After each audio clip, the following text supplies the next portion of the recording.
Beshem Hashem Narasev Natzliach, nous poursuivons aujourd'hui notre étude dans les Mishnayot du Pirkei Avot, au niveau du 4e chapitre toujours, à hauteur de la Mishnah Yud Gimel, la Mishnah 13, enseignée par Rabbi Yehuda qui nous dit « Et Vezair Betalmud, sois vigilant dans l'étude, Sheshigat Talmud Olazadon, parce que l'erreur commise involontairement dans l'étude est comptabilisée et même considérée comme Zadon, comme une faute commise volontairement. » Nous parlons de celui qui n'a pas assez analysé le propos et approfondi avant d'enseigner la halakha et qui a enseigné donc une halakha par erreur, c'est-à-dire qu'il a interdit ce qui était autorisé ou il a autorisé ce qui était interdit. Enfin, poursuit le maître de la Mishnah en disant, au nom de Rabbi Shimon, pour le coup qui s'adresse à nous dans cette seconde étape, Shloshak Tarimem, qu'il existe selon lui 3 couronnes. La première, c'est celle de la Torah, celle de la Kehuna du Kohen et enfin celle de la royauté. Et Keter Shem Tov Olé Al-Gabehen, la couronne de la renommée Olé Al-Gabehen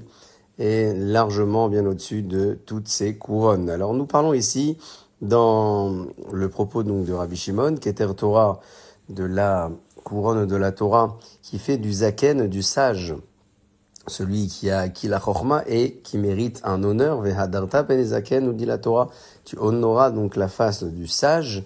Pour la keuna, la Torah nous impose de le sanctifier, vikidashto, en parlant du Kohen, et enfin le malchut, c'est-à-dire la royauté. C'est toujours un passouk de la Torah qui nous impose de som tassim alech hamelech, de placer sur nous un roi afin que l'on puisse avoir cette crainte. Keter Shem Tov, celle de la renommée, est une couronne qui est largement bien au-dessus puisque celui qui a entre ses mains de bonnes actions et une bonne renommée grâce à cela, eh bien, la Torah ne va pas nous imposer de lui témoigner spécialement du kavod, du respect, mais il a une meilleure renommée que les 3 premières puisque ces 3 premières ont besoin de lui. Si il s'agit par exemple d'un Talmid Chacham, d'un sage et un érudit qui n'a pas un propos apprécié, sa couronne donc n'aura pas spécialement de sens. Le Kohen Gadol, la même chose, s'il n'est pas apprécié par le peuple. Enfin, il ne pourra pas maîtriser pleinement son statut. Et le roi également. Il faut que le roi soit Oseh Maaseh Amcha, soit un homme actif et qui pratique convenablement, raison pour laquelle le Keter Shem Tov, la couronne de la royauté, est une couronne qui et de la royauté et de la Torah et de la Keuna sont plutôt des couronnes qui sont dépassées par la couronne de la renommée, qui est donc largement bien au-dessus de ces 3 premières couronnes. Poursuivons notre étude dans la Mishnah 14, qui est enseignée par Rabbi Nehorai. Rabbi Nehorai, c'est a priori donc Rabbi Meir, puisque son prénom était Nehorai. Il a été surnommé ensuite Meir, puisqu'il éclairait les yeux des sages d'Israël. Heve golé limkom Torah, nous dit le maître, exile-toi dans un lieu de Torah. Al tomar sheitavu acharecha, ne dis pas que la Torah viendra après toi, shechavercha yekaimu beadecha, car tes amis vont l'accomplir entre tes mains. Ve'el binatra al tishaen, et sur ta bina, ton intelligence ne t'appuie pas. S'il n'y a pas d'érudits dans la ville dans laquelle tu habites, dirige-toi vers une ville d'érudits, parce que la Torah ne se dirigera pas vers toi. Ne considère pas, dit le maître, que tes amis viendront accomplir la Torah entre tes mains, c'est-à-dire qu'ils te transmettront l'enseignement qu'ils auront appris dans les villes extérieures où se trouvent les érudits, puisque il te faut apprendre directement à la source. Enfin, El binatra Altishaen, dit le maître, ne t'appuie pas sur ton intellect, ton intelligence, c'est-à-dire que même si tu es fort et tu as un niveau intellectuel très élevé, il te faut échanger, il te faut partager, dit le maître. Tu ne pourras pas observer la Torah en l'analysant tout seul grâce à ton intelligence. Il te faudra également l'étudier au travers du groupe, de l'échange et du binôme, puisque c'est comme ça que on arrive à la compréhension fine du texte.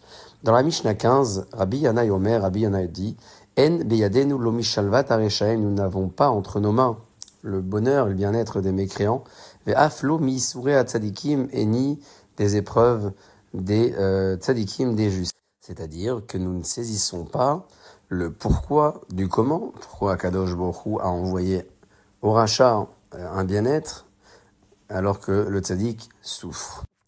Il est bon de rappeler que lorsqu'Akadosh Baruch Hu envoie une épreuve au tzadik, cette épreuve est une épreuve de Ahava, d'amour qu'Akadosh Baruch Hu lui témoigne en lui permettant, et à son niveau bien entendu, de progresser au travers de la difficulté, alors que le rachar mérite ce qu'il mérite ici, dans le monde ici-bas, pour ne pas mériter une part dans le monde futur. Enfin, poursuit, toujours dans cette Mishnah, le Rabbi Mathia Ben Harash qui s'adresse à nous après le Rabbi Anaï en disant « Heve Magdim Bishlom Kol Adam, soit le premier et devance tout homme pour le saluer, Heve Zanav la Arayot, et enfin, soit toujours à la queue du Arayot, du lion, des lions, Altei Rosh la Shoalim, et ne fait pas le choix d'être à la tête des renards. » Le maître nous enseigne ici ô combien il est important de saluer, de ne pas attendre d'être salué.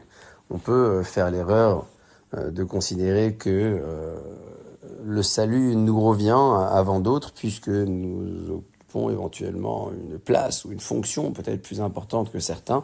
Eh bien, confirme le maître de la Mishnah, même s'il s'agit d'un non-juif, salue-le avant qu'il ne te salue. C'est une marque de politesse importante.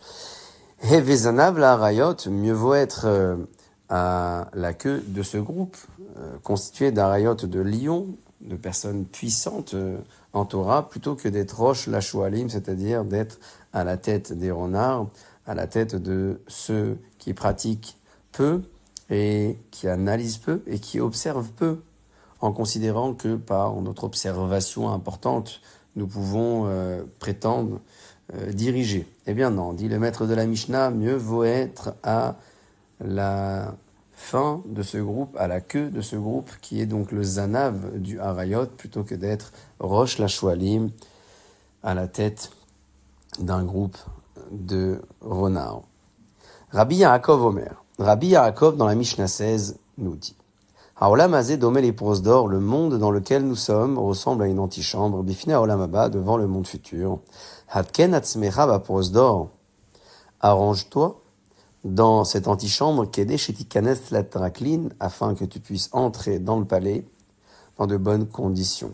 Prosdor, c'est donc un portique, c'est un palier peut-être, ou une antichambre, comme nous venons de le traduire. Ce sont donc ces espaces qui se situent juste avant le palais royal. Nous indique le maître de la Mishnah, Rabbi Yaakov, qu'il nous faut considérer ce monde comme une antichambre, c'est-à-dire comme un lieu de passage qui nous permet de constituer notre bagage, nos mérites, nos mitzvot, afin de pouvoir rentrer dans de bonnes conditions dans le palais royal, donc dans le monde futur, le Olam Haba.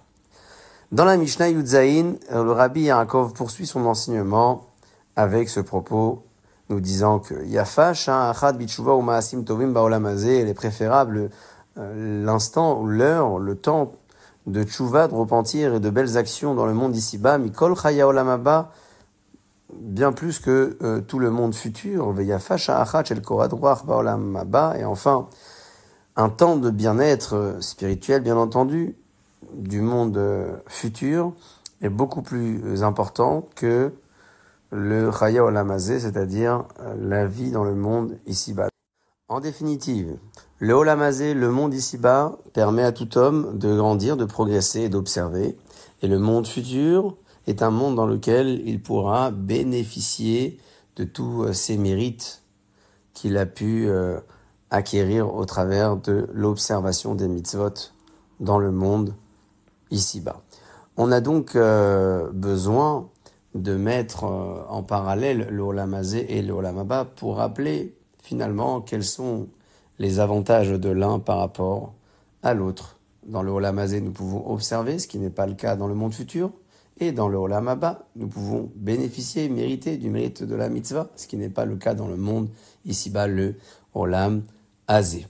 Précisons que la raison pour laquelle Akadosh Baruch Hu n'a pas accordé de mérite dans le monde ici-bas, dans le Olam Hazeh, pour les mitzvot qui sont pratiqués et observés, dit le Rav Dessler au nom de son maître, le Rav Simcha Zissel Broide, que même si l'homme avait eu la possibilité de condenser tous les plaisirs de ce monde réuni dans un seul instant et un seul moment, le plaisir que se concentrer aurait pu lui procurer n'aurait pas suffi pour récompenser l'observation d'une seule mitzvah de la Torah. Raison pour laquelle, même si le Olam Hazé est préférable au Olam Haba, parce qu'en bas nous pouvons pratiquer dans le monde futur le bien-être appelé Korat Ruach est beaucoup plus intense, beaucoup plus fort que toute la vie que l'homme mène dans le monde ici-bas, le Olam Hazé. Baruch Adonai le Olam, Amen ve Amen.